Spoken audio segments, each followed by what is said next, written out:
Rusiya pasportunu 5 ildən az müddət əvvəl əldə etmiş vətəndaşlar uşaqlar üçün vahid müavinət almaq hüququna malik olmayacaqlar.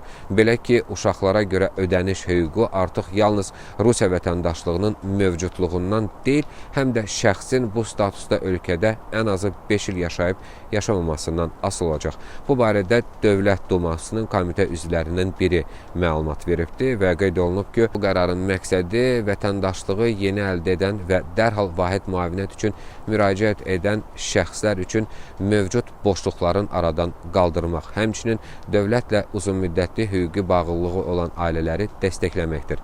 Stat: Yeni şərtlər vahid müavinətin statusu çox yaxın zamanda əldə etmiş bütün gələn şəxslərə ardıcıl şəkildə rəsmiləşdirilməməsi və vətəndaşlarda sosial dəstək sistemində nizam-intizam hissinin formalaşdırılması məqsədi daşır. Statın sonu. Deputatın TASS agentliyinə verdiyi açıqlamaya görə yeni qaydalar doğulduğu andan Rusiya vətəndaşı olan şəxslərə həmyerlilərin könüllü köçürülməsi dövlət proqramının iştirakçılarına, həmçinin döyüş əməliyyatları və veteranlarına və xüsusi hərbi əməliyyat iştirakçılarına və onların ailə üzvlərinə şamil edilməyəcək.